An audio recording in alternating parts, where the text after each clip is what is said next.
반갑습니다. 우리 다시 한번 우리 좌우 계신 분들, 우리 성도님들 다 오셨는데 서로 인사 반갑게 우리 반갑습니다. 반가 하면서 네. 간밤 아무 일 없으셨죠?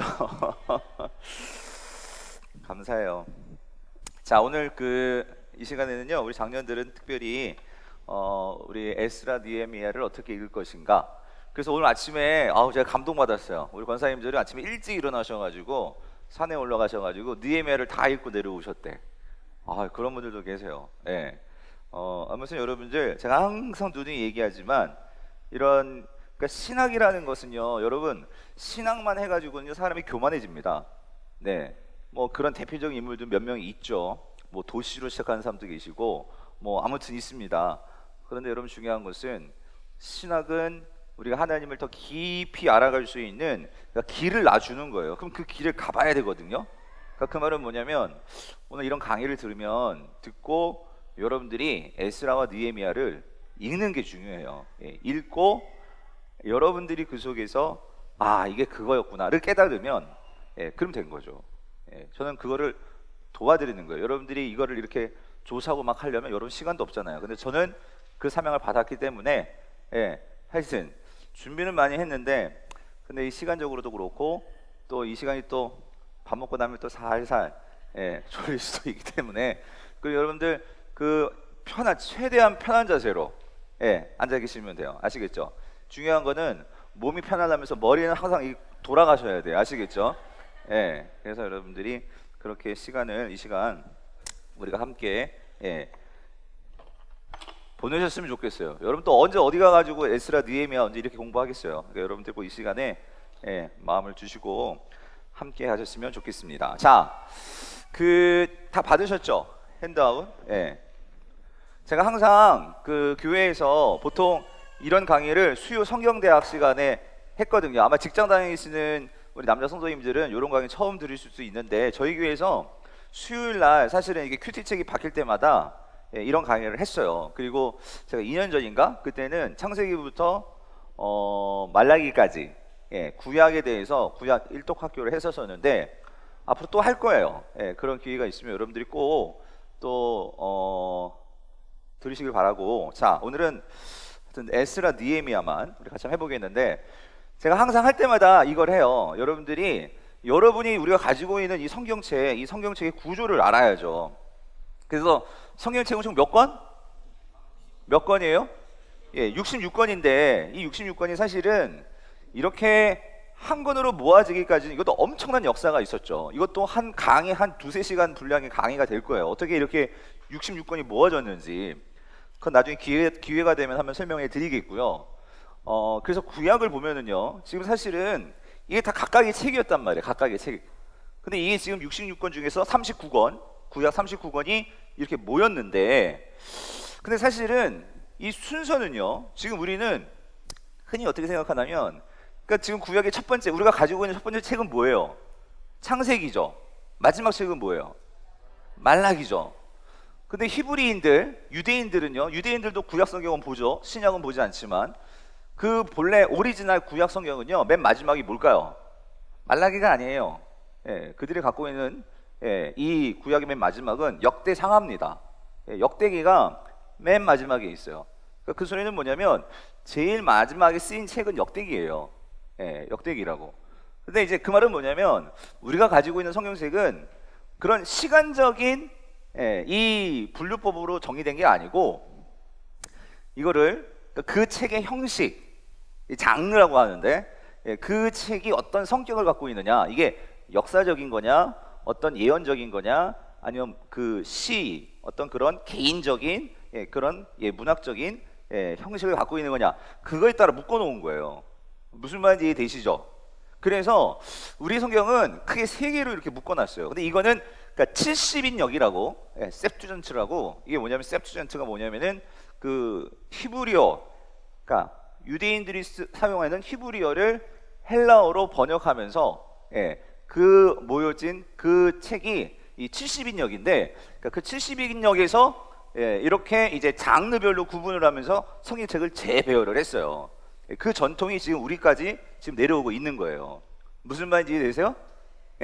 자, 그런데 그래서 우리가 가지고 있는 성경책은 사실은 여러분 성경책 읽다 보면은 똑같은 얘기가 뒤에서 나오고 막 이렇게 뒤죽박죽이 되는 경우가 많아요. 예. 그래서 자 일단 우리 성경책은 시간, 그러니까 역사적인 시간의 그 흐름에서 정리된 것은 아니다. 순서가 무슨 말인지 이해되시죠? 예. 그래서 그럼 뭐냐? 다시 말하지만 그 장르, 그 책이 어떤 성격을 갖고 있느냐. 그래서 우리 성경책은 세 가지 구분하죠. 역사서, 그죠? 이 지금 녹색 역사서. 그 다음에 시가서, 그렇죠? 이걸 성문서라고도 하고, 그 다음에 예언서 혹은 선지서 이렇게 구분해 놓은 거예요. 세 덩이로. 이해되시죠? 예. 그래서 첫 번째 나와 있는 창세기부터 사실은 창세기, 출애굽기, 레위기, 민수기, 신명기가 이 모세 오경이죠? 예. 그리고 우리는 이 5권 빼고 이제 대부분이 이제 여호수아부터 에스더까지를 우리가 역사서라고 말하는데 큰 덩어리로 창세기부터 에스더까지를 이 역사서로 묶어요. 그러니까 모세오경도 이 역사서에 넣는 거예요. 왜 그러냐면 그러니까 창세기부터 이 에스더까지의 이 스토리가요, 역사가 흘러가면서 그 이야기가 나왔기 때문이에요. 무슨 말인지 이해되세요? 그러니까 그 내용 속에 어떤 역사적인 시간적인 흐름 속에서 이스라엘의 역사 속에서 일어난 사건들을 기록해 놓았고, 더 중요한 건 이거예요. 그 역사 가운데 함께 하신 하나님을 성경은 우리에게 보여주고 있는 거예요. 이해되시죠? 예. 그래서 자, 그렇습니다. 자, 그런데 지금 우리가 지금 보려는 거는 지금 여기란 말이에요. 여기 에스라, 느헤미야. 자, 에스더도 사실은 이 에스더와 에스라는 같이 묶여져요. 시간적인 그 역사적인 선상에서는. 그래서 특별히 여기 지금 동그라미 친 거, 그러니까 성경은요 이렇게 구분할 수 있을 것 같아요. 포로, 그러니까 이거죠. 이스라엘에서 있었던 이야기와 그리고 이스라엘에서 이제 포로로 끌려가서 그 바벨론에서 있었던 이야기와 그리고 다시 어떻게 이스라엘로 돌아온 그 이야기, 이렇게 크게 세 덩이로 장소를 가지고 만약에 구분을 한다면 이야기를 그렇게 구분할 수 있을 것 같아요. 자, 근데 지금 우리가 보는 에스라부터 이제 에스라, 느헤미야, 에스더 요 세 파트가 포로 시대, 그러니까 이후, 포로 시대 이후의 역사라는 거예요.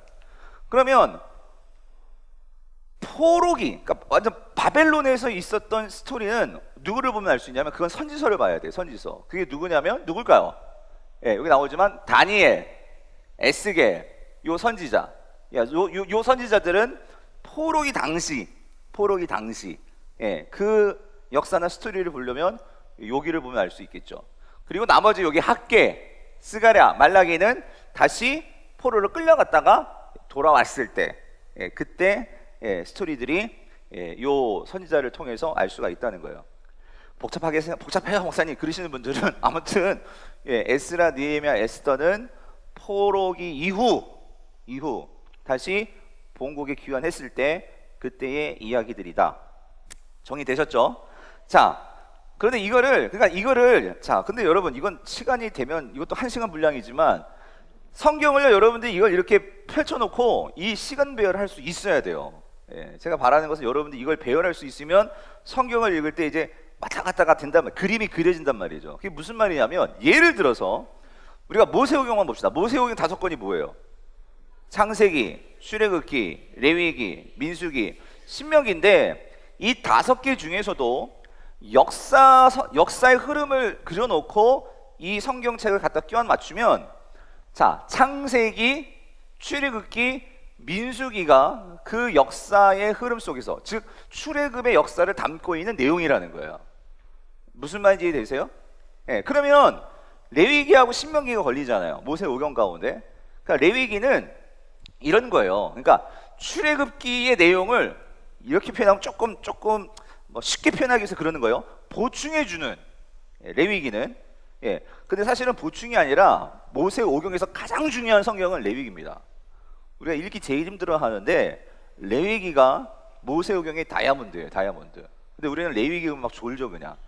막 제사 지내고 막 그냥 나오니까 이 힘든 거예요. 근데 출애굽기는 그래도 거의 한 20장, 24장까지는 막 잘 읽히는데 또 25장부터는 죽어나죠. 왜? 성막을 만드는데 뭐 그 실이 어떻고 막 천막이 뭘 쓰고 막 하니까 우리는 힘들어지는 거예요. 근데 그거를 저를 따라해 보세요. 의미를 알고 읽으면 신난다. 왜냐면은요, 의미를 알면 이게 그런 이런 기쁜 뜻이 하면은 이게 막 재미가 있는 거예요. 근데 의미를 모르니까 읽을 때 짜증이 나는 거지. 자, 어쨌든 그래서 이 레위기는요, 출애굽기에서 성막을 만든단 말이에요. 그러면 성막을 만들었으면 성막에서 뭘 하는지를 알아야 될 거 아니야. 뭐 해야 돼요? 쉽게 말하면 예배 드리는 거예요. 예배. 하나님께서 이스라엘 백성들을 구원한 이유가 뭐죠? 출애굽기에 나와요. 내가 저 백성들을 구원해서 저쪽 산에 가서 예배하게 하려 한다는 표현들이 여러 번 나와요.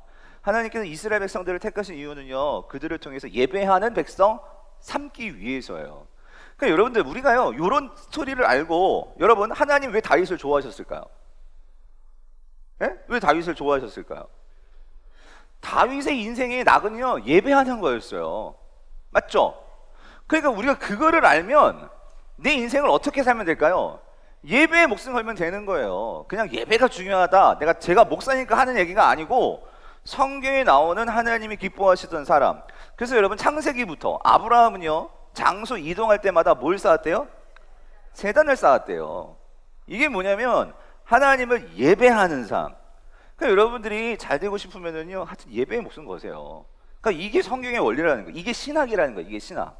아, 내가 그걸 이해하면, 성경을 읽으면서 성경의 원리를 알고 하나님의 뜻을 알면, 내 삶을 그렇게 갖다 맞추면 여러분 복 받는 거죠. 아멘? 예, 그렇습니다.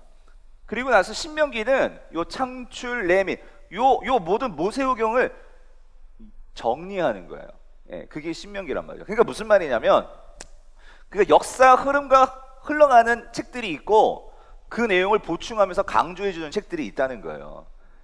또 한 가지 이런 거죠. 예, 사사기 시대, 룻기는요, 사사기 시대에 있었던 정말 하나님을 향해서 믿음을 가졌던 한 여인의 스토리를 빼내가지고, 클로즈업 해가지고 보여주고 있는 게 룻기죠. 룻기. 이해되시죠? 그렇단 말이에요. 그러니까 여기 마찬가지. 우리 지금 여기를 보려고 하는데, 에스라와 느헤미야, 요 두 책은 제가 한 책이라고 말을 했어요. 에스더는 그렇게 포로 후기 때 그 시대 속에서 별과 같이 빛나는 한 여인의 스토리. 누구? 에스더. 에스더의 뜻이 별이에요. 별, 스타. 예. 그래가지고 에스더는 요 동시대 속에서의 한 스토리를 빼내서 성경이 이야기해주고 있는 거예요. 예. 제일 중요한 거, 죽으면 죽으리이다 라는 심정을 가지고 하나님을 섬겼던 한 여인, 그 스토리란 말이죠. 그러면서 그리고 여러분, 대부분의 선지서는요, 요 선지서들이거든요. 대선지서 5개, 수선지서 12개. 이 스토리는 대부분이 어디서 나오냐면 이 왕정시대, 왕정시대를 말해주고 있는 성경책은 열왕기 상하죠. 열왕기 상하. 그러니까 이 왕의 시대 때, 그러니까 여러분, 왕이라는 것은 절대 권력이죠. 그런데 여러분, 하나님이 세우신 왕은 주변 나라의 왕들과는 달랐어요. 이스라엘의 왕은 누구죠? 하나님의 대리자였어요. 그렇지만 여러분, 우리가 신앙생활, 하나님 성경 내용 몰라가지고 신앙생활을 못하나요? 이스라엘 왕들이 그걸 알고 있었는데도 내 주변 왕들이 다 어떻게 절대 권력을 가지고 그렇게 호의호식하면서 사니까, 그렇게 하나님을 잘 섬기려고 했던 왕들도 변질이 되는 거예요. 대표적인 인물 누구? 솔로몬. 하나님께서 그렇게 말 두지 말고, 여자 많이 두지 말고, 금은 많이 두지 말라고 했는데, 주변 왕들을 보니까 절대 권력을 가지려면 말이 있어야 돼, 돈이 있어야죠, 여자가 있어야 돼. 그러다 보니까, 따라가다 보니까 이게 변질이 된단 말이야. 그래서 하나님께서 그런 절대 권력에는 반드시 견제 세력이 있어야 돼. 그게 누구예요? 그게 선지자라고. 근데 여러분, 이 시대엔 선지자가 안 나와. 왕이 없었잖아, 이때는. 그렇죠? 그런데 이제 어떻게 돼요? 사무엘 상하 이후에 이제 왕들이 나오면서 하나님은 선지자를 여기 배치하는 거예요. 이해되시죠? 그래서 여러분, 그렇더라고요. 제가 목회를 해보니까 교회도 그렇고요, 혼자 절대 권력을 가지면 반드시 인간은요 부패합니다. 그래서 견제 세력들이 있어야 돼. 그러니까 뭐냐면, 여러분들께 누가 이렇게 좀 바른 소리 해주는, 듣기 싫어도 그런 사람이 있는 게 여러분들이 잘 되는 길이에요. 그러니까 집에 아내가 천사 같으면 그 남편 오히려 잘못될 수 있어. 오히려 팍팍 긁어줘야 정신 차리고 예, 제대로 예? 정신 차리고 산단 말이지. 예, 그런 부분이 있는 거죠. 왜냐면 인간은요 이게 악해요, 악해. 예, 그 때로는 힘듦이 필요하단 말이죠. 네, 여기 공감을 안 하시는 것 같아요. 자, 어떻게 그렇습니다. 아시겠죠? 그러니까 여러분들이 이것도 이렇게 원리를 알고 이제 성경을 보면 아, 그래서 선지자들이 그렇게 북이스라엘 그때 또 이렇게 분열되었을 때에 예, 많이 나오는구나 이런 걸 이해할 수 있단 말이죠. 아시겠죠? 네, 자, 이것도 더 깊게 할 수 있는데 그냥 넘어갈게요. 자, 그래서 자, 요 표가 중요한데 오늘 우리가 이 포로 후기를 이해하려면 자, 그래서 여러분 보십시오. 여기서 중요한 건 자, 우리가 지금 보려는 시대가 요 시대란 말이에요. 여기 페르시아. 요 때가 이제 에스라, 느헤미야가 나오는 때예요. 예, 때인데 자, 이스라엘이 멸망을 한다고요. 먼저 이스라엘, 북이스라엘이 721년에 멸망을 한다고요. 그랬을 때에 성경에서 선지자들도 북이스라엘의 말씀을 전했던 선지자들과 남유다의 말씀의 선지자 다르단 말이죠. 근데 여러분 북이스라엘 선지자만 알고 있으면 나머지는 다 남유다예요. 무슨 말인지 이해되시죠?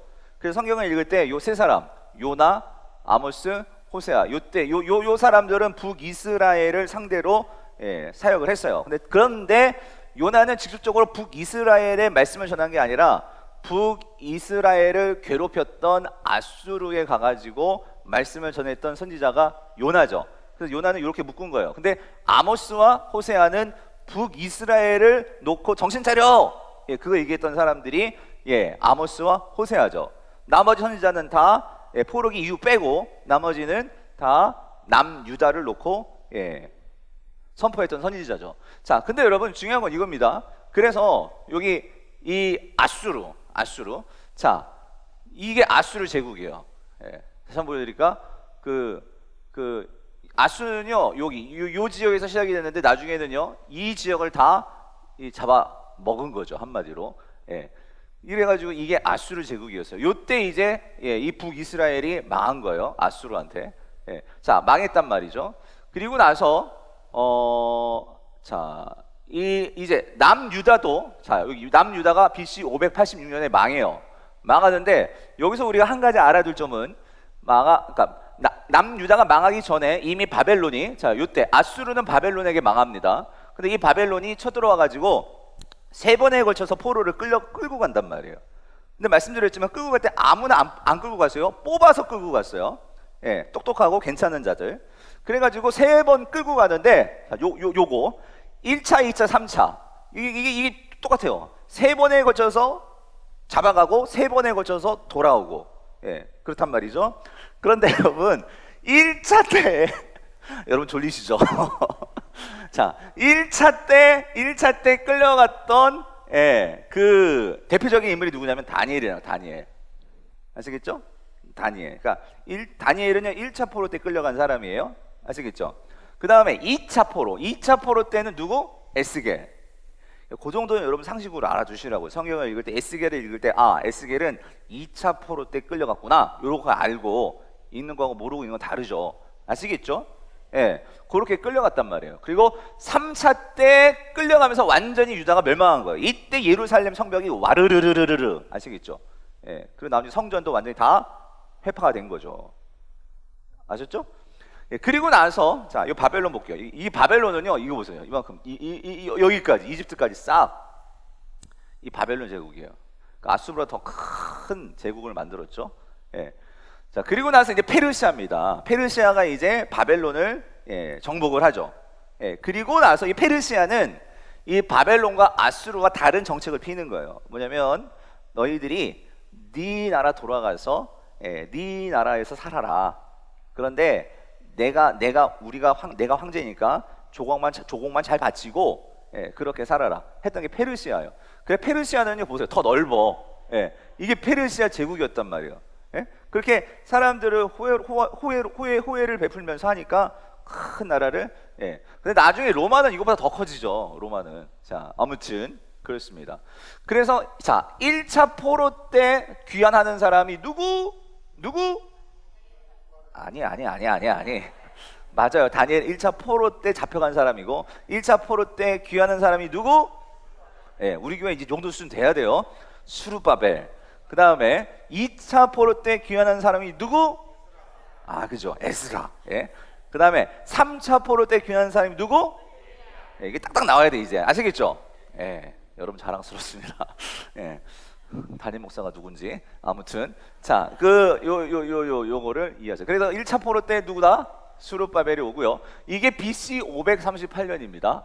그리고 2차 기한 때, 자, 에스라가 458년이죠. 그 다음에 3차 기한 때, 이게 누구야? 느헤미야가 444년 때 이제 귀환을 하는 거예요. 아셨죠? 예. 자, 이렇게 귀환을 하는데, 자, 이거예요. 자, 보세요. 그 1차 포로 때, 자, 이 이스라엘이 여기가 바벨론이에요. 여기에 다 몰려가지고 여기에 끌려가지고 살고 있었어요. 예? 여기 바벨론, 그발 강가, 그죠? 그래서 1차 포로 때 귀환을 하고, 어제 봤던 느헤미야가 이제 2차, 3차 귀환하는데, 우리가 수산궁 그랬잖아요. 수산궁은 여기 있어요. 여기 수산이에요, 수산. 여기에서 1차 포로 때 귀환하고 2차, 3차 때 이렇게 귀환을 하는 거예요. 아시겠죠? 그런데 여러분 이거 기억하셔야 돼. 포로 귀환했다고 다 귀환한 게 아니에요. 예? 다 귀환한 게 아니고 거기에서 살고 있는 유대인들이 그대로 있었어요. 그러면 포로 귀환한 사람은 누굴까요? 이렇게 말씀드리죠. 자원한 사람들이에요. 이 사람들 대단한 사람들이에요, 여러분. 예? 이 포로 귀환한 사람들 정말 귀한 사람들이라고. 예? 그러니까 하나님은 그 사람들의 이름을요 다 기록한다고. 예, 그걸 좀 이따 볼 거예요. 예, 그러니까 하나님이 기뻐하시는 일은요 자원하는 사람들을 통해서 일이 이루어진다는 거예요. 예? 그리고 그것을 하나님은 기억하신다는 거죠. 여러분 다른 것보다 정말 하나님께 기억받는 삶 사시는 저 여러분 되시길 간절히 바라요. 예? 그 사람들을 통해서 역사는 이루어져요. 예? 자, 그래서 말씀드렸지만 이게 포로 기한이 왜 3차로 이렇게 나눠지고 또 이게 참 시간이 좀 오래 걸렸어요. 70년이 차야 하나님께서 보내주신단 말이죠. 그 속에도 보면은 어떤 의미가 있냐면, 그러니까 이게 사람들이요 오랫동안 있다 보니까 거기서 눌러 붙어 앉게 된 거예요. 예, 그 가운데 많은 사람들이 다시 돌아가려니까 너무 먼 거야. 예, 그런 배경 속에서 그래서 여러분 남은 자가 누구냐? 그 선지서에 보면 항상 이 남은 자라는 이 사상이 나오거든요. 근데 그 남은 자가 누구냐? 그래서 여러분 나중에는 요거 갖고 막 이스라엘에서 남은 자를 놓고 많이 싸워요. 뭘 싸우냐면, 야, 우리가 이스라엘 땅에 남아 있었으니까 우리가 남은 자 아니냐? 천만의 말씀. 이스라엘 땅에 남아 있다고 그게 남은 자가 아니었어요. 하나님이 정말 남겨놓은 남은 자는 누구였냐면, 누구? 자원에서 페르시아에서 돌아온 그 사람들 때문에 하나님 나라가 세워지고 예수 그리스도를 우리가 맡게 된 거죠. 예. 저는 정말 이 시대에 얼마나 많은 교회가 많습니까? 예, 성도들도 얼마나 많아요. 근데 진짜 우리 교회 성도들이 남은 자 됐으면 좋겠어요. 예? 예, 진짜 자원하는 사람들. 자, 그래서 중요한 건 이거예요. 이 모든 일은 어디서부터 시작이 되냐면 그 페르시아 왕 누구? 이 사람은 알아둬야 돼. 고레스. 예, 이 고레스가 페르시아의 첫 번째 왕입니다. 이 고레스가 칙령을 발표하는 거예요. 그래서 돌아가라. 자, 에스라. 자, 찾아보세요. 에스라 1장 1절을 한번 여러분 찾아서 읽어주세요. 에스라 1장 1절. 찾으셨어요? 자, 같이 읽어보겠습니다. 시작. 다시. 자, 에스라 1장 1절 다 같이. 자, 같이. 준비되셨어요? 예, 읽습니다. 시작. 바사왕 고레스 원년에 여호와께서 예레미야의 입을 통하여 하신 말씀을 이루게 하시려고 바사왕 고레스의 마음을 감동시킴에 그가 온 나라에 공포도 하고 조소도 내려 이르되요. 여러분, 근데 우리가 이렇게 하면 보면 안 되고, 자, 누구의 말이요? 자, 누구의 입을 통해서? 예레미야의 입을 통해서 하신 말씀. 그 말씀이 뭐예요? 자, 여러분 여기 표시 여기 접어놓고 뒤로 가야 되네. 그러니까 이게 원래 뒤로 가면 안 되고 원래 앞으로 가야 되는데 시간상으로 보면 우리 성경책은 뒤에 있어요. 예레미야 29장. 예레미야 29장 보세요. 예레미야 29장 10절을 보세요.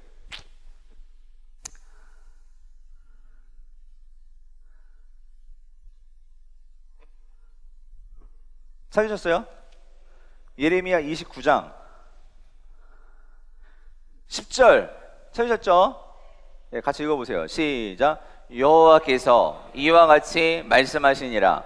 바벨론에서 70년이 차면 내가 너희를 돌보고 나의 선한 말을 너희에게 성취하여 너희를 이곳으로 돌아오게 하리라. 아멘. 이 말씀이 이 몇백 년 전에 이 예레미야를 통해 가지고 전해졌단 말이죠. 그렇죠?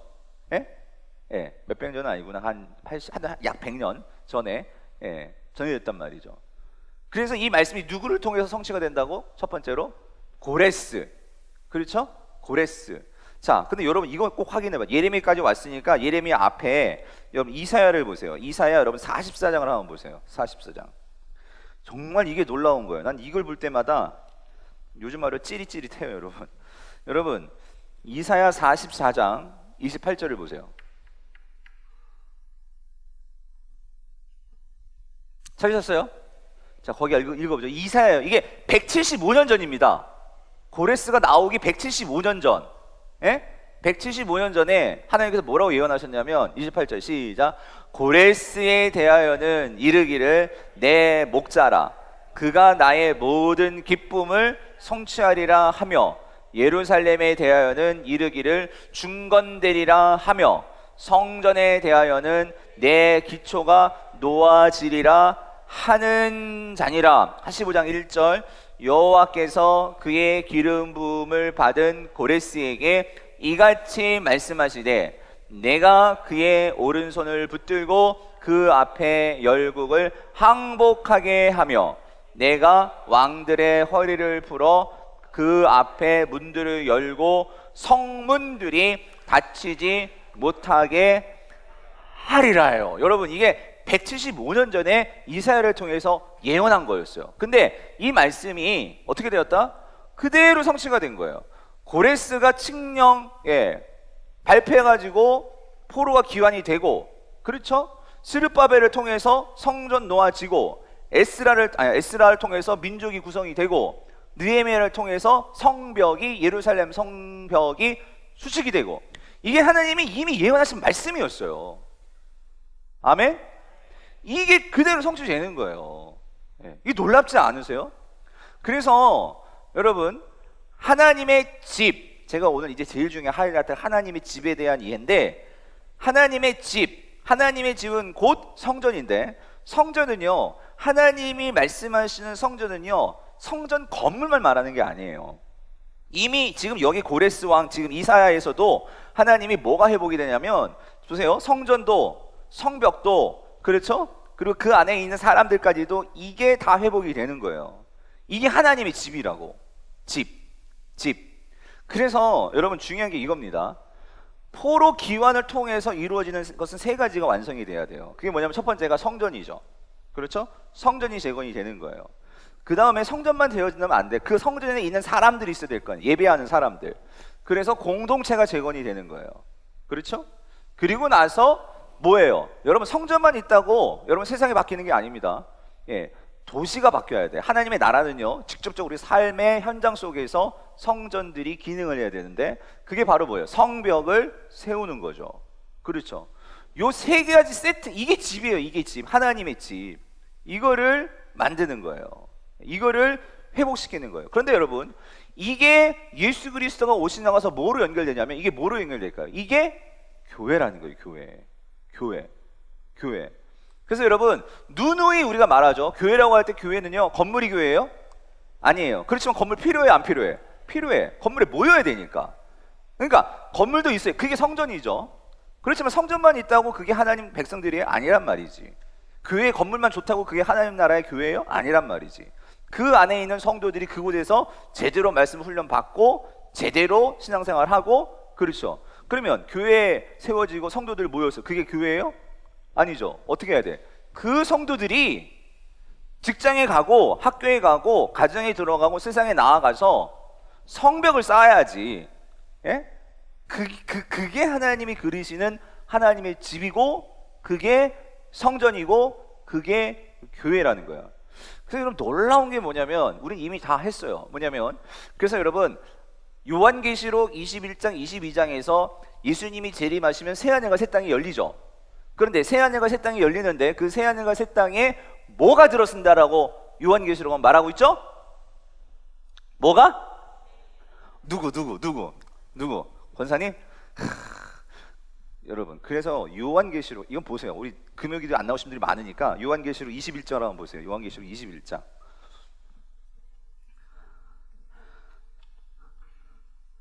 여러분들 이 신학을 알면은요 너무 놀라운 거예요. 자, 21장에 보면 거기 보세요. 예수님이 재림하시면 이 땅에 새 하늘과 새 땅이 열리거든요. 그런데 21장 1절 또 내가 새 하늘과 새 땅을 보니 처음 하늘과 처음 땅이 없어졌고 바다도 다시 있지 않더라. 2절 또 같이 읽어보세요. 시작. 또 내가 보매 거룩한 성 새 예루살렘이 하나님께로부터 하늘에서 내려오니 그 준비한 것이 신부가 남편을 위하여 단장한 것 같더라요. 여러분 뭐가 내려와?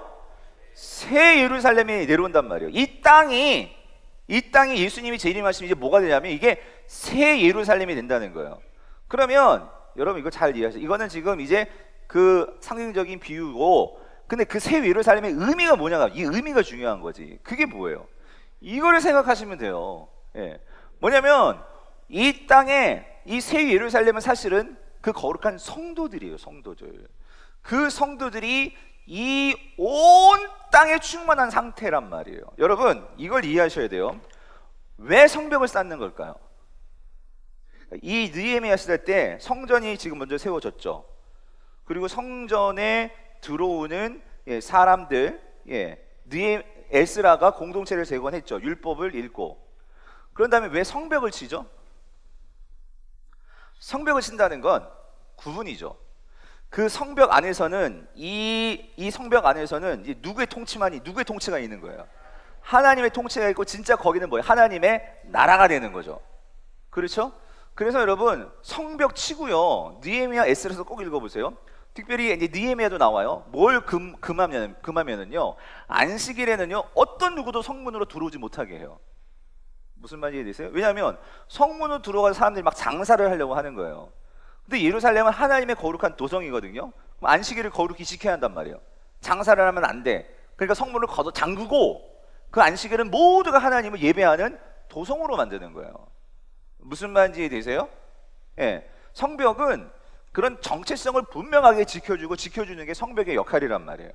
그러니까 거룩한 예루살렘은 누가 해도 성벽이 세워졌다는 것은 그것은 하나님의 통치가 있는, 하나님의 이름이 있는 하나님의 나라라는 거예요. 이걸 예수님은요 집으로 표현하거든요. 예, 아버지의 집. 그래서 여러분 예수님이 탕자 비유 드시잖아요. 탕자 비유. 그 탕자가 나갔다가 아버지 집으로 돌아오죠. 그렇죠? 예. 그리고 예수님은요 하나님의 이 성전, 하나님의 나라를 말씀하시면서 이 집의 비유를 참 많이 쓰셨어. 그래서 그 구원받으려면 좁은 문으로 들어간다고 하죠. 좁은 문, 이런 문 이미지. 이게 다 집에 뭐가 있어요? 문이 있잖아요. 문. 그렇죠? 예. 그리고 잔치 어디서 하죠? 집에서 하는 거예요. 예. 이런 그림들이 하나님의 집, 이런 하나님의 나라, 이게 다 같은 개념이에요.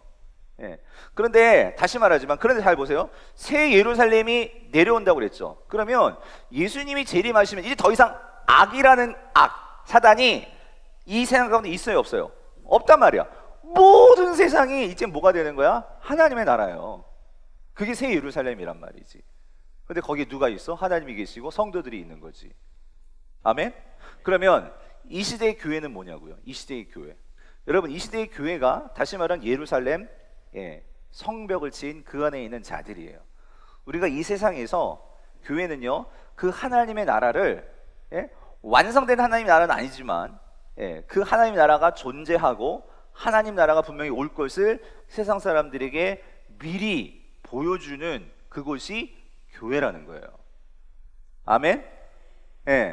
그러니까 여러분 우리가 이거를 확실히 이해하면은요 어떤 생각이 드냐면, 우리는요 그러니까 이거예요. 우리가 정말로 그 앞으로 올 이 새 예루살렘에 대한 소망이 생긴단 말이에요. 그렇죠? 그러면 어떻게 살아야 돼? 우리가 자원해서 어제도 말씀드렸지만 빨리 성벽을 더 견고하게 세워 나아가야지. 나의 삶 속에서. 무슨 말인지 이해되시죠? 여러분 자원하시겠어요? 이거 왜 웃지? 예, 여러분 이거예요. 요 세 가지, 요 세 가지. 자, 그렇습니다. 넘어갈게요. 자, 그래서 다시 계속 바쁘면 되지만, 자, 1차 포로, 자, 1차 귀환 때는요 고레스 왕이었어요. 고레스 왕. 그때 이때 중요한 인물은 누구다? 예, 이 수르바벨이 중요해요. 예, 이때 포로 귀환이 첫 번째. 그래도 이때 성전이 건축이 되어지는데, 이때 성전 건축 때에도 우여곡절이 많았어요. 방해 세력이 있어가지고 중단되기도 하고, 그렇죠? 근데 어찌 됐든 성전이 1차 포로 귀환 때 세워진다는 거, 그렇죠? 2차 포로 귀환 때 이때 왕은 아닥사스다예요. 이 아닥사스다는 느헤미야 때도 같이 연결이 되는 왕이에요. 자, 왕인데, 자, 이 에스라가 오게 되고, 그리고 이때 중요한 것은 이때 보세요. 성전 세워졌다고 이게 지금 백성들이 제대로 신앙생활이 되는 게 아니에요. 이들을 제대로 이끌어 줄 수 있는 그런 지도자도 필요했고, 말씀을 제대로 가르쳐 줄 수 있는 그런 스승, 그런 사역자가 필요했단 말이에요. 이게 없으니까 이 당시에 막 이방인들하고, 여러분 지금 성벽이 없으니까요 5만 가지 사람들이 지금 예루살렘에 와가지고 살고 있는 거예요. 이방인들이 막 들어와서 살고 있고, 그러니까 유대인들도 막 그들하고 짝해가지고 결혼하고, 성전은 세워졌지만 정체성이 드러나지 않고 있었단 말이에요. 그래가지고 그때 누가 온 거야? 에스라가 와가지고 율법책 다 읽히고, 그들이 그 이방인과 결혼한 사람들, 이방인 여자들 다 내쫓고, 어떨 때는 좀 과격한 개혁이 필요할 때도 있는 것 같아요. 단호하게. 그래서 다 내쫓고 다시 그 민족의 하나님 백성으로서의 정체성을 세우는 거예요. 그게 에스라가 한 거예요. 에스라가. 이해되세요? 그리고 나서, 그러니까 이게 참 이게 순서가 잘 돌아가죠. 그리고 나서 이제 느헤미야가 와가지고 성벽을 치는 거예요. 더 이상 접근 못하도록. 그래서 우리의 공동체 하나님 나라를 세우면서, 이해되시죠? 이 작업들이 이루어진다는 거예요. 자, 그래서 요건데 요게 중요해요. 보세요. 성전이 만들어지고, 그게 에스라 1장부터 6장까지 얘기인데, 성전이 만들어지고 에스라가 돌아올 때까지 60년간의 공백이 있어요. 60년의 공백. 이 공백 기간 동안에 무슨 일이 있었는지는 성경엔 기록이 안 되는데, 왜냐하면 그 차이가 한 장 차이야. 6장에서 7장으로 넘어가는데 우리는 이걸 알 수가 없는데, 6장에서 7장으로 넘어갈 때는 60년의 공백이 있는 거예요. 그 공백 기간 동안 이스라엘 백성들이 그러니까 제가 눈을 말씀드려죠. 성전 세웠다고 다 되는 게 아니에요, 여러분. 거기서 제대로 우리가 돼야 되죠. 제가 꿈꾸는 건, 저희 이제 리모델링 했거든요. 그래가지고 이제 청소년부도 좀 바뀌었어요. 아마 여러분들이 처음 보시면 좀 새롭기도 하고, 근데 제가 꿈꾸는 건 그 공간에서 이제 젊은 애들도 그렇고, 평일에는 와가지고 아이들이 누구나 와가지고 공부도 할 수 있고, 여러분도 마찬가지. 거기다 좋은 책들도 비치해 놓을 거예요. 성경을 연구할 수 있고 하는 그런 책들, 사전들, 여러분이 돈 주고 사기엔 좀 많이 좀 고가 그런 것들을 와가지고 언제든지 성경 자료들 찾아볼 수 있고, 그래서 성경을 알고, 그래도 거기에서 이제 그 성경 여러 가지 그런 작은 소모의 강의도 많이, 2학기 때는 우리가 낮에 했기 때문에 요한계시록 강의도 다시 한번 할 거예요. 그런 요한계시록 강의, 그런 것들을 하면서 제대로, 그러니까 공간이 생겼으면, 근데 여러분 공간은 꼭 필요해요. 근데 그 공간을 어떻게 쓰느냐가 더 중요하겠죠. 근데 이게요, 공간은 만들어졌는데 이게 제대로 기능을 못 하고 있었어. 그거를 깬 사람이 에스라죠. 에스라가 왔고, 그리고 나서 14년간의 공백이 있고 나서 이제 느헤미야가 성벽을 쳐주는, 그래서 하나님 나라를 이제, 요게 한 세트라는 거, 이게 세트라는 거, 그렇죠? 이 일이 이루어진다는 거예요. 자, 그래서 제가 다시 말씀드리면, 아까 에스라 1장 펴놨었죠. 그 에스라 1장에서 이런 표현이 나와요. 자, 2절을 한번 읽어볼게요. 에스라 1장 우리 2절 같이 한번 읽어보면은요, 같이 읽어보죠. 시작.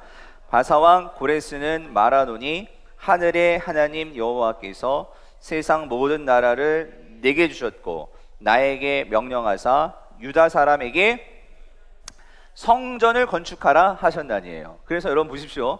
우리가 성경을 읽을 때 표면적인 의미와 심층적인 의미가 있는데, 지금 고레스가 유다 사람들 귀환하면서 너희들이 돌아가서 뭘 건축하라? 예루살렘의 성전을 건축하라, 그렇게 돼 있죠? 근데 여러분 이거 잘 보셔야 된다는 거예요. 우리는요, 성전 하니까 건물만을 생각하는데, 우리가 아까 이사야에서도 봤지만 하나님이 말씀하시는 성전의 개념은요, 이게 집이란 말이에요.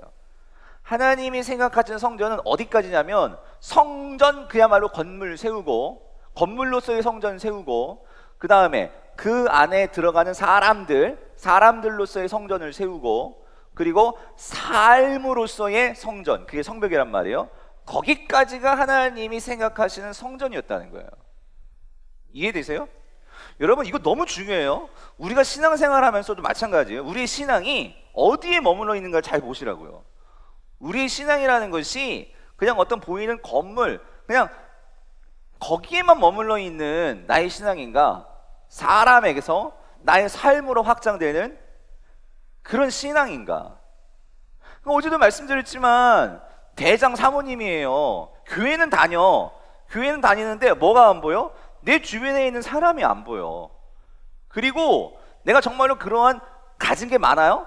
그러면 어떻게 해요? 내 삶 속에서 어떻게 해요? 성벽을 쳐가지고 하나님의, 예수님을 믿는 사람들의 다른 모습들이 세상 사람들에게 보여줘야 되는데, 근데 어디만 머물러 있어? 성전 안에만 머물러 있는 거예요. 성전 안에만. 예? 오늘날 한국교회 많은 신앙이 성전 안에만 머물러 있는 경우가 많단 말이에요. 혹시 여러분의 신앙은 그렇지 않아요? 나의 신앙은 그렇지 않나요? 우리 교회는 성전에만 머물러 있는 신앙 아니냐고. 우리가 이거를 깨야 된단 말이에요. 이해되세요? 예. 자, 그래서 하나님의 집이라고 할 때는, 그러니까 하나님의 성전은요, 집. 그래서 우리가 어제도 봤잖아요. 우리 시편에서도, 예, 이 성전, 집, 이게 다 같은 하나님의 의미에서 나온다는 거. 그래서 하나님은 그 큰, 예, 이 하나님의 집을 세우기를 원하신단 말이에요. 자, 이 이해를 가지고, 예, 봅니다. 자, 넘어갈게요. 그래서 그 다음을 보면은요, 그래서 여러분, 성경에는요, 결국은 하나님의 이 집, 성전, 하나님 나라, 이게 같은 의미예요. 자, 같은 의미인데, 그래서 하나님께서 이 하나님의 나라, 큰 의미의 성전, 집을 세움에 있어서 이스라엘 백성들을, 그러니까 사실은요, 에덴 동산이 하나님의 집이었죠. 에덴 동산이 집이었고 성전이었고 그게 하나님의 나라였어요. 근데 그게 죄 때문에 어떻게 돼요? 타락해서 결국 인간이 추방이 되죠. 아담과 하와가.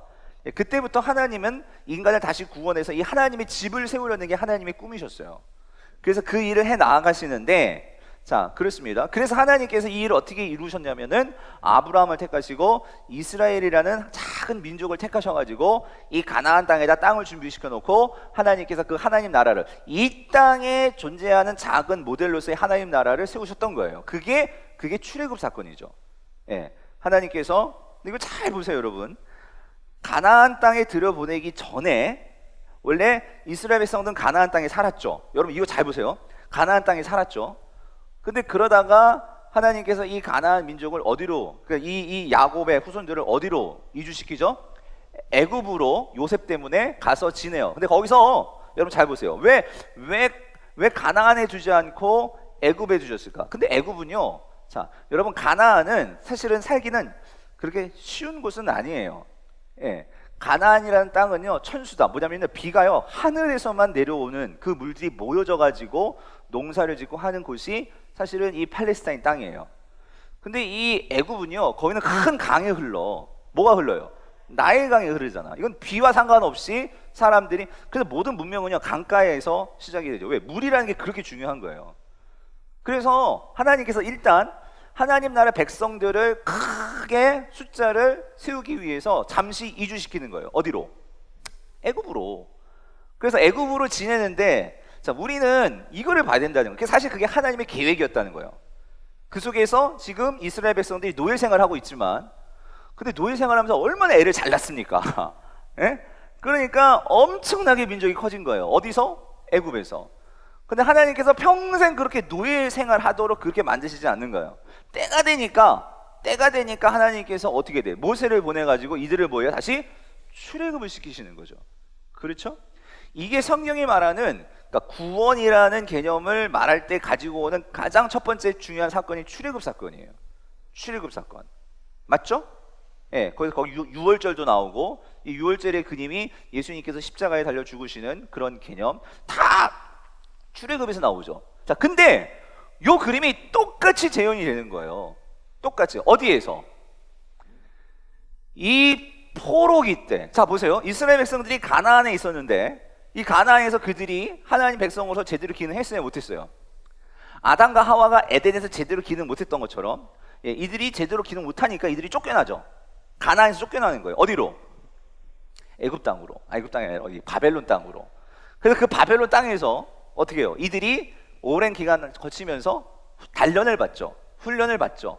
거기서 이러한 느헤미야와 같은 유능한 사람도 만들어지고 지도자들도 세워지고 하나님이 준비를 시키시는 거죠. 그렇죠? 그리고 나서 때가 되니까 하나님께서 다시 이들을 어디로 옮기세요? 가나안으로 다시 옮기시더라는 거예요. 그렇죠? 그래서 이건 학자들이 붙인 거예요. 이거를 제2의 출애굽 사건이라고 말을 해요. 성경에서 제2의 출애굽 사건은 뭐냐면 이거라는 거죠. 그 포로로 있던 자들이 다시 구원받아서 가나안으로 온 거. 그렇죠? 오늘 우리는 예수님의 사건은 제3의 출애굽이죠. 오늘 우리가 죄 가운데 머물고 있었었는데 그 예수 그리스도를 통해서 우리가 다시 어떻게 해요? 출애굽을 받았어요. 근데 여러분 이거 아세요? 근데 우리는 아직 현재 진행형이에요.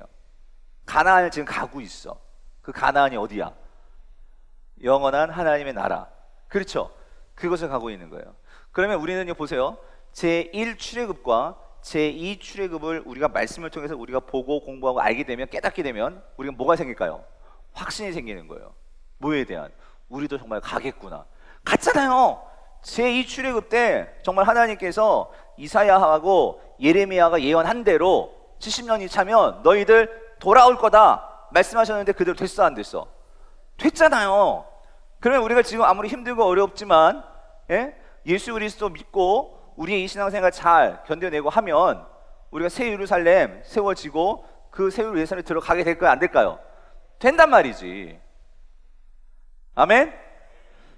자원하실 분 이거 확실한데 자원하셔야지. 자원하셔가지고 우리가 정말로 그 새 예루살렘을 위해서 뛰어야지. 아멘? 이거예요.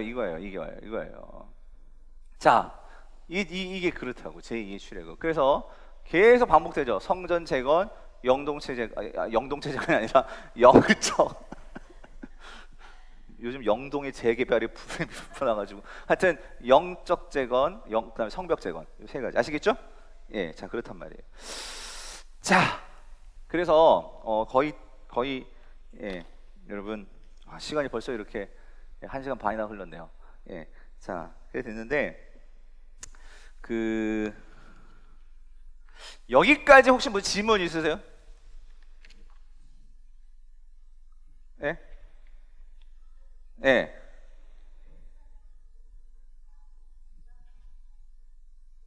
고레스가 등장하는 배경이요. 배경이요. 건설 내가 거기까지 공부를 못했네. 근데 한 가지 알았으면, 근데 왜냐면 고레스는 그냥 세계사 속에서 제가 이해한 바로는 그 고레스, 진짜 거기까지는 제가 딸려서 공부를 못했어요. 세계사까지 정말 신학을 공부하려면 정말 끝도 없는데 세계사까지도. 근데 뭐 어떤 점이 궁금하신데요, 근데?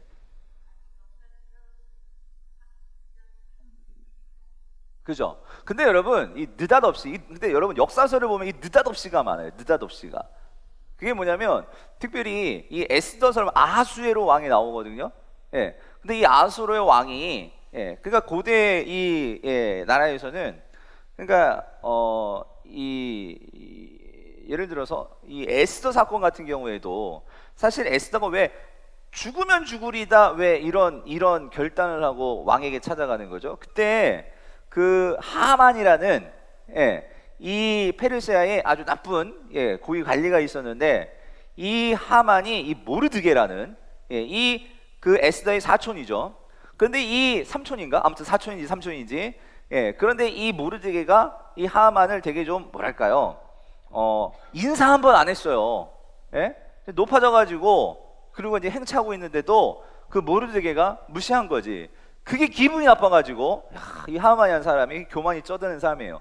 그래가지고 그 모르드게 때문에 어떻게 이 일을 꾸미게 되냐면요, 그 완전히 그냥 히브리 사람들 다 씨를 말리겠다 해가지고 왕한테 사부작 해가지고요 조서를 한번 만들어가지고 예? 이 유대인들을 다 싹쓸이하려고. 근데 이런 역사가 진짜 있었어요. 이런 역사가 한두 번 있는 게 아니죠. 히틀러의 유대인 학살도 그런 맥락 아니에요? 예. 이게 가능한 거예요, 정말. 그렇게 됐는데 아까 말씀드렸지만, 그런데 어느 날 이 아수르 왕이 밤에 하도 잠이 안 와가지고, 예, 밤에 잠이 안 와가지고 이렇게 우리나라 같으면 조선 왕조 실록 같은 역사책을 이렇게 하도 잠이 안 온 거예요. 그래가지고 책을 꺼내갖고 봤는데 거기에 모르드게가 나오는데, 모르드게가 예? 자기를 구해줬죠. 예, 위험해서. 그 기록이 되어 있는 거예요. 자기는 그렇게 했는지도 몰랐는데.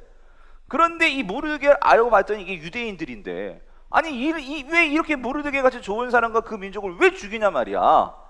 그래가지고 어느 날 정말 밤에 잠이 안 와가지고 책을 본 건데, 그 사건을 통해 가지고, 예, 또 어떻게 해요? 근데 왜 하만이 자꾸 죽이려고 하는 거야? 알고 봤더니 그 에스더가 나아갔더니 뭐예요? 그러니까 이 하만이라는 자가 다 꾸며놔 가지고 그렇게 된 것을 왕이 안 거죠. 그래 결국 나중에 장대에 누가 달려요? 하만이 달려 죽는 거예요. 그러니까 느닷없이. 그러니까 뭐냐면은요, 여러분 에스더 성경을 보면 거기 하나님이라는 단어가 한 번도 안 나와요. 참 특이한 성경이에요. 성경인데 하나님의 이름이 한 번도 안 나와요. 그냥 사람들 이름과 스토리로 진행이 돼. 근데 거기에 뭐가 있죠? 여러분 에스라와 느헤미야에서 계속 반복되는, 어제 말씀드렸어요. 무슨 손이? 하나님의 선한 손이. 예? 에스더 속에는 하나님의 이름은 없지만 거기서 뭐가 작동이 되고 있냐면 하나님의 선한 손이 작동이 되고 있더라는 거예요.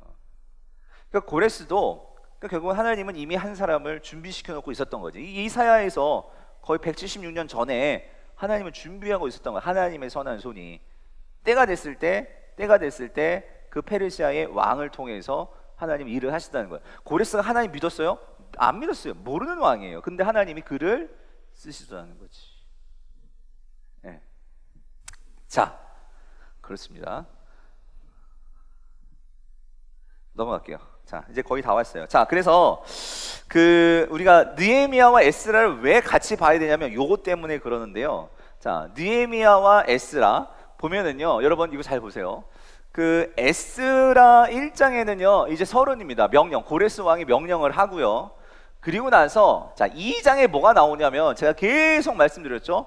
포로 귀환한 자들의 이름과 명단이 나와요. 근데 물론 다 나온 건 아니에요. 어느 가문에 몇 명, 어느 가문에 몇 명, 정말 무명의 사람들이 그 명단에 나와요. 자 2장을 한번 보세요. 2장, 에스라 2장을.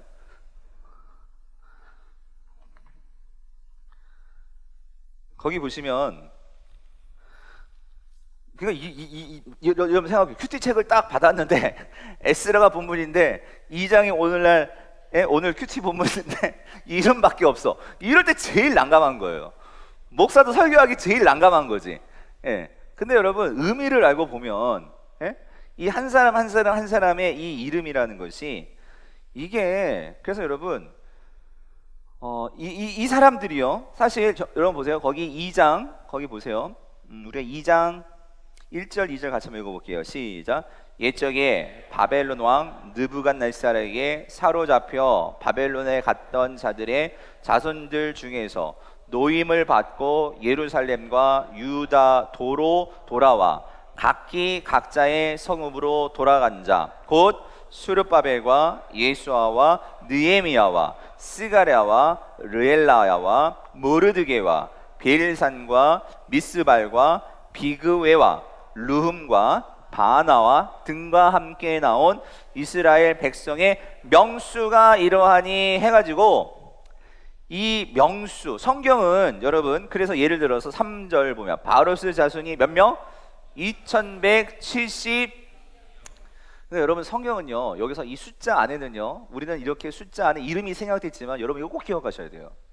이 안에 하나님께서 왜 이거를 꼭 이렇게 기록해 놓으라고 하셨을까? 하나님은요 그 한 사람 한 사람을 기억하고 계신다는 거예요. 아멘. 무명의 한 사람이 있는데 이 무명의 한 사람이 있었기 때문에 포로 귀환이 될 수 있었다라는 거예요. 하나님 나라의 일은 여러분 절대로 느헤미야 혼자서 되는 게 아니에요. 에스라 혼자서 되는 게 아니에요. 오늘 이 무명의 사람들이 모였기 때문에 이 사람들을 통해서 하나님의 이 역사들이 이루어졌다라는 거죠. 저는 우리 인생이 크고 작고를 떠나서 이 명수에 들어가는 저와 여러분의 삶이 될 수 있기를 간절히 바라요. 이들만 하나님의 백성만은 아니에요. 물론 포로지에 남아있는 자들도 하나님의 백성이지만 그런데 정말로 내 인생에서 하나님께 이렇게 쓰임받는 일에 이 자원한 사람들이요, 자원한 사람들, 그 하나님은 이 사람들을 너무나 귀하게 여기셔가지고, 여러분 요때 그래서 돌아온 사람이 64절 보세요. 64절에 보면 이때 온 회중의 합계가 얼마? 42,360명이에요. 일단 유다인으로서. 그렇죠? 자, 근데 여러분 제가 요것만 하려고 이렇게 가져온 게 아니라 요 명단이 고스란히 느헤미야에 또 나온다는 거예요. 느헤미야에. 자, 느헤미야 7장으로 가보세요. 느헤미야 7장. 근데 요 시점이 중요해요, 여러분. 느헤미야 7장에 가면, 자 보십시오. 여기 똑같이 이제 그 명단들이 나온단 말이에요. 나오죠. 7장 거기 여러분 이제 5절부터 쭉 나오는데, 그렇죠? 그래서 내 하나님이 5절 내 마음을 감동하사 귀족들과 민장들과 백성을 모아 그 계보대로 등록하게 하심으로 내가 처음으로 돌아온 자의 누구? 계보를 얻었대요. 그래서 거기에 기록된 것을 보면 쭉 나오는데 이 기록이 아까 에스라에 나왔던 기록. 그래가지고 여러분 쭉 넘어가셔가지고 66절 보세요. 66절 7장 66절 나중에 밑줄 거놓으세요. 온 회중의 합계는 얼마? 42,360명이에요. 아까 에스라가 똑같단 말이에요. 42,360명이요. 똑같단 말이에요. 그렇죠? 그런데 여러분 이거예요. 왜 명단을, 자, 에스라 초반에 2장에 나왔던 그 명단이 또다시 이 느헤미야 7장에서 왜 한 번 더 나오냐는 거예요. 그러니까 우리는 이거는 신학을 모르면 그냥 쓱 지나갈 수 있는 일인데 이런 게 정말 중요한 거거든요. 왜 두 번이 이게 반복되면서, 그러면 이 첫 번째 명단과 두 번째 명단 같은 명단인데 그럼 그 사이에서 어떤 일이 있었냐는 거예요. 어떤 일이 있었죠. 어떤 일이 있었냐면, 그래서 3장부터 6장에서 뭐가 세워져? 자, 성전이 재건이 되고, 그렇죠? 그리고 7장에서 10장까지 뭐가 재건이 돼? 거룩한 자손, 아까 영적인 공동체가 에스라를 통해서 세워지고, 그렇죠? 그리고 느헤미야 1장부터 6장까지가 성벽이 재건되는 장면이에요. 그래서 성벽이 완전히 세워지니까, 그리고 나서 다시 한번 뭐로 이제 마무리해 주냐면 포로로 귀환한 자들의 명단으로 끝내는 거예요. 이게 뭘 의미하는 거지? 뭘 의미하는 거죠? 뭘 의미하냐는 거지. 하나님의 집은, 하나님이 생각하시는 성전은 요 세트가 이루어져야지만 완성이라는 거예요. 이 돌아온 자들이 한 일이 이 하나님의 집을 세웠다는 거예요. 아멘? 그래서 여러분 참 놀라운 게, 제가 이게 참 놀랍더라고요. 뭐가 놀라우냐면 7장 1절을 보세요. 7장 1절을 보면 느헤미야, 자 7장 1절 같이 한번 읽어볼게요. 자 이거보다 먼저 6장 먼저 봅시다. 6장 15절을 보세요. 6장, 이게 성벽이 완성되는 때예요. 6장 15절 같이 읽어보죠. 시작. 성벽 역사가 52일 만인 엘루월 25일에 끝남에 16절 우리의 모든 대적과 뒤에 있는 이방 족속들이 이를 듣고 다 두려워하여 크게 낙담하였으니 그들이 우리 하나님께서 이 역사를 이루신 것을, 그러니까 여러분 성벽만 쓰면은요 주변에 악한 대적들이 아무 말 못해요. 성벽 세우는 과정에서만 그렇게 난리를 치는 거지, 일단 세워놓고 봐보세요. 아무 말 못해요. 다 도망간다고 했잖아요. 그렇죠? 자, 이렇게 성벽이 다 세워졌는데, 세워졌죠? 7장 1절을 보세요. 7장 1절 같이 읽어볼게요. 시작. 성벽이 건축됨에 문짝을 달고 문지기와 노래하는 자들과 레위 사람들을 세운 이게 여러분들이 그냥 보면 잘 모를 부분이란 말이에요. 이건 이제 목사나 신학자들의 도움이 필요한 건데, 여러분 이게 이상한 부분이 있어요. 1절에가 뭐가 1절이 이상하냐면, 여러분 보세요. 지금 문지기와 노래하는 자들이 나왔죠. 예, 보통 시편에서 문지기들이 참 많이 나와요. 근데 이 문지기들이 어떤 문지기일까요? 성전의 문의 문지기일까요? 성벽의 문의 문지기일까요? 성전 문지기들입니다. 여러분 성전에도 많은 문들이 있거든요. 그렇죠? 그리고 레위 사람들은 성벽을 지키는 사람들일까요? 성전을 지키는 사람들일까요? 성전을 지키는 사람들입니다. 그런데 지금 느헤미야의 성벽이 세워졌는데 그 레위인들이 뭘 지키고 있냐면 성벽의 문을 지키고 성벽을 노래하는 사람들이 세워지고, 마치 성벽이 뭐같이? 성전같이 돌아가고 있는 거예요. 무슨 말인지 이해되세요? 무슨 말인지 이해되세요? 성벽이 성전이더라는 거예요. 여러분 여기 아주 중요한 신학이 있어요. 여러분 성벽은, 다시 말씀드렸지만 성벽을 쳤다는 것은 그 성벽 안에는 나의 삶의 현장들이에요. 여러분이 지금 일하는 지금 이 레위 사람들, 찬양하는 사람들, 이 말은 뭐냐면요, 지금 내 직장에서 예배하고 있는 거예요. 예? 내 삶의 현장에서 우리 김철희 집사님 운전하시면서 그 자리가 뭐가 되는 거예요? 예배의 자리가 되고 있다는 거예요.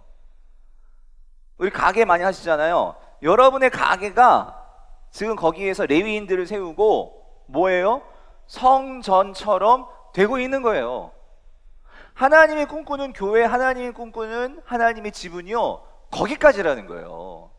지금 느헤미야에서는요, 계속해서 이 포로기 후기의 공동체들에 대해서 하나님께서 말씀하시는 바는요, 이거예요. 성전의 확장을 말하고 있는 거예요. 성전의 확장. 이스라엘 백성들은요, 고작 성전하면은요, 그 예루살렘 그 성전만 생각하고 있었어. 그러다 결국 쫄딱 망했잖아요. 하나님은 왜 예루살렘을 세우시느냐? 하나님의 성전이 확장되기를 바라신다는 거예요. 그런데 이 사명이 곧 예수 그리스도께서 오셔가지고, 예수님 당신께서 성전이 되셨잖아요. 그리고 나서 오늘 그 성전을 이제 예수님이 성전이셨는데, 그 예수님이 승천하시면서 성령을 보내주시면서 이제 누가 성전이래? 누가 성전이래? 오늘 저와 여러분들이 성전이래요. 맞죠? 그리고 성전된 우리에게 뭐라고 말씀하세요? 너희는 가서 모든 족속으로 제자를 삼아 아버지, 아들과 성령의 이름으로 세례를 주고, 내가 너희에게 분부한 모든 것을 가르쳐서 어떻게 해요? 지키게 하라.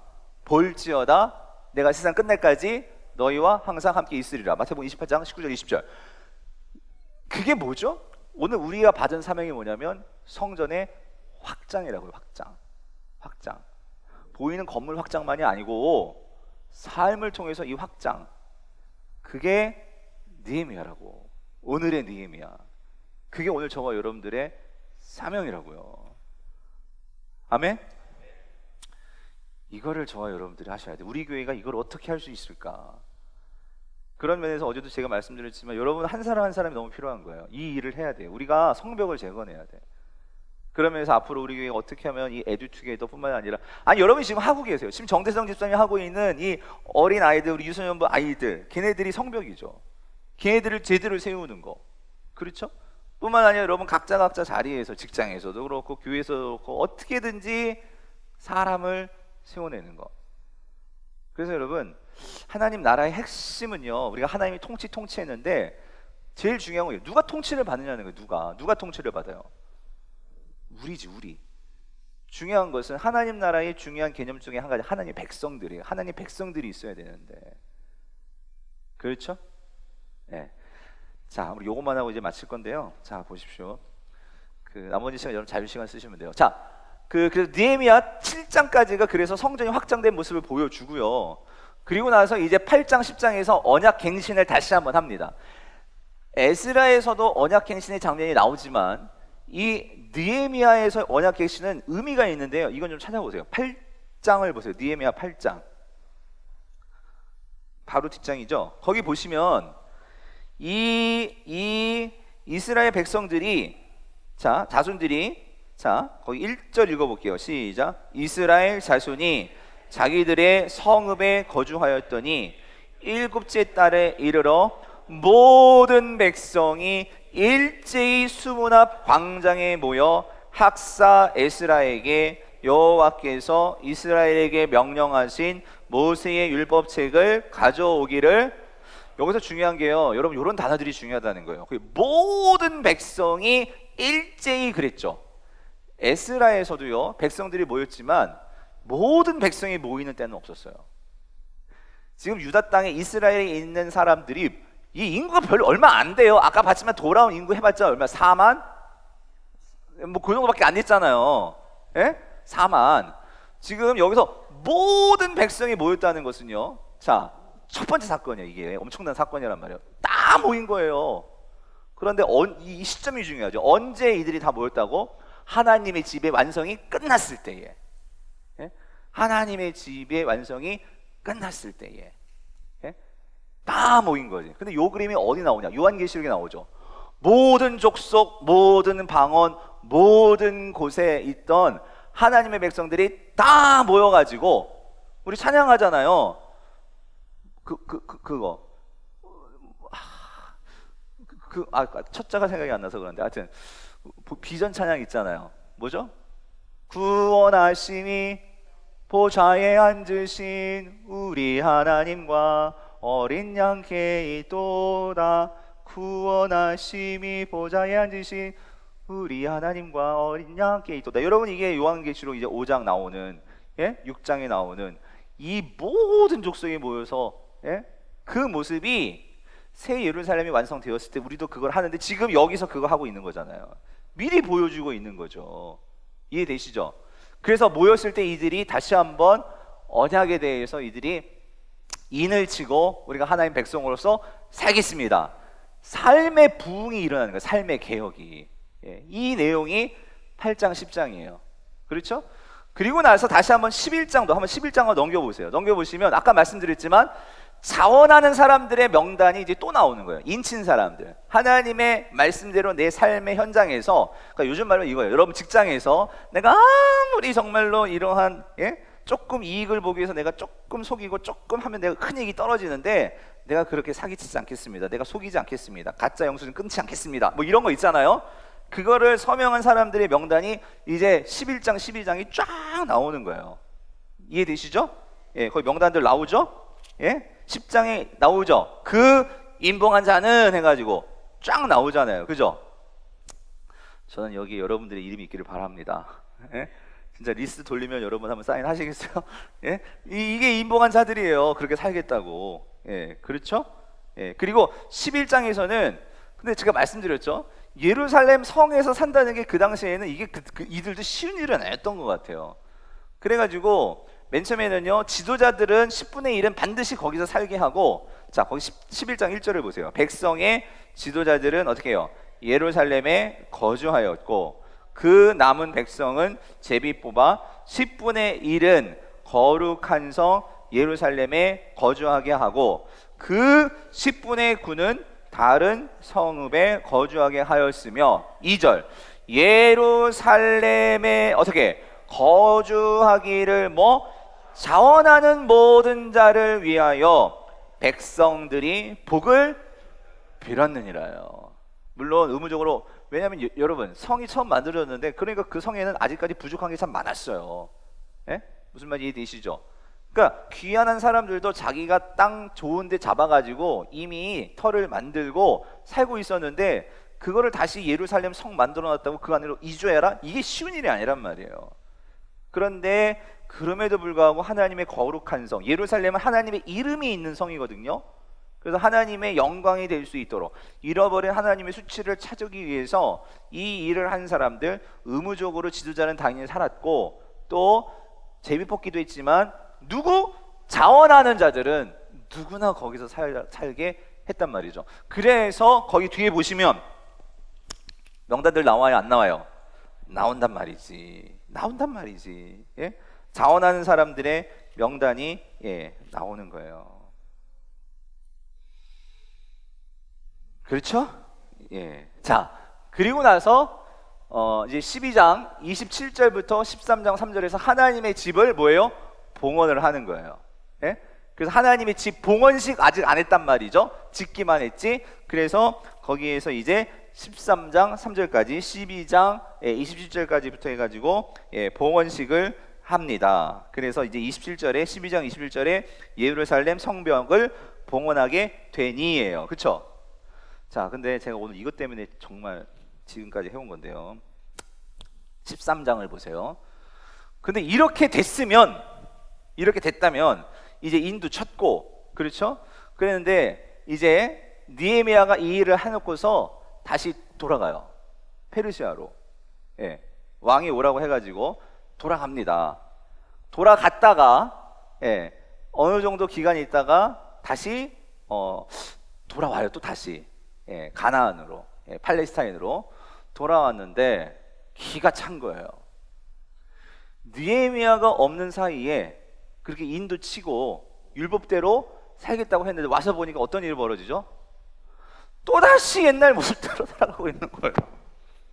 안식일날 장사하고 이방인 여자들하고 결혼하고, 그리고 그렇게 성전 하나님의 집 만들었는데, 그럼 집이 돌아가려면 돈도 필요하잖아요. 그러면 율법대로 11조도 하고 그게 돼야 되는데 이게 안 되는 거예요. 그러니까 레위인들이 어떡하냐, 수입이 없으니까 레위인들이요, 교회 돌보는 건 안 하고 나가서 자기 직장 잡아가지고 돈 벌고 있고, 하나님의 집은 어떻게 되든지 상관도 않고, 이런 일이 또 벌어지고 있는 거예요. 그 내용이 13장이에요. 그래서 진짜 이상한 게, 여러분 참 그렇지 않아요? 이렇게 하나님의 집이 잘 세워졌으면 뭔가 영광스러운 그런 모습으로 끝나야 우리는 이게 은혜롭다 이거 아니에요? 근데 느헤미야 3장은 어떻게 끝나냐면 이렇게 부정적인 이야기로 끝나요. 왜 그러는 걸까요? 이게 완성이 아니라는 거예요. 이게 완성이 아니라는 거예요. 그럼 이 완성은 누구를 통해서 이루어지는 걸까요? 예수 그리스도와 오늘 저와 여러분들을 통해서 완성이 돼야 한다는 거예요. 왜? 이제 그 예수 그리스도 진짜 이제 오시기 때문에. 아멘? 성경은 그걸로 끝나고 있다는 거예요. 느헤미야는. 그래서 여러분, 이 느헤미야가 이야기가 끝나고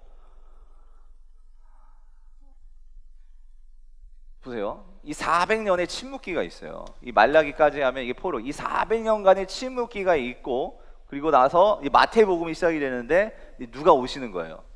예수 그리스도가 오셔서 결국 율법의 완성이 되시고, 그리고 오늘 저와 여러분들에게 구원자가 되셔서 또 우리를 성전 세우시고, 이 진정한 모든 것의 회복을 예수 그리스도와 교회를 통해서 이 일을 이루어 가신다는 거예요. 그 역사의 현장에 지금 누가 있어? 저와 여러분이 있다는 거예요. 아멘? 그 제가 그냥 한 얘기 아니라 여기서 자원하는 분들이 있어야 돼요. 그래서 오늘 수련회 마칠 때 사인 그 리스트 해가지고, 왜냐면 내가 이름을 쳐놔가지고 하늘에다가 올려 보내드리려고. 그냥 하는 얘기가 아니라 진짜 하나님께서 정말 여러분에게 리스트가 왔을 때 내가 사인할 수 있는, 정말 주님 오실 때까지 내가 이 일을 지키겠습니다, 그렇게 자원할 수 있는 저 여러분 될 수 있기를 간절히 바라고. 그러니까 여러분, 느헤미야도 한계가 있는 거예요. 그러니까 보세요, 느헤미야가 있을 때는 잘 됐는데 없으니까 어떻게 돼? 개판이 되는 거지. 그래서 예수님이 말씀하셨잖아요. 내가 하늘로 가지만, 여러분 이거 잘 기억하세요. 내가 세상 끝날까지 너희와 항상 함께 있겠다. 세상 끝날까지, 주님 오시는 날까지. 어떻게? 무엇으로? 어디에서? 내 속에서. 무엇으로? 성령으로 함께 하신다는 거예요. 여러분, 느헤미야도 떠나갔지만 여러분, 성령은 떠나가세요? 안 떠나가세요? 안 떠나가세요. 근데 문제는 뭐야? 우리가 그걸 기억을 못하는 거. 이게 문제라는 거예요. 기억을 못하는 거. 성령은 항상 우리 안에 계시는데. 아멘? 그 성령님 붙들고 주님 오실 때까지 성벽들 잘 세워나가시는 저와 여러분 될 수 있기를 여러분 간절히 바랍니다. 자, 요거 정리하고 마치죠. 요것만. 자, 집사님 요거 잠깐만요.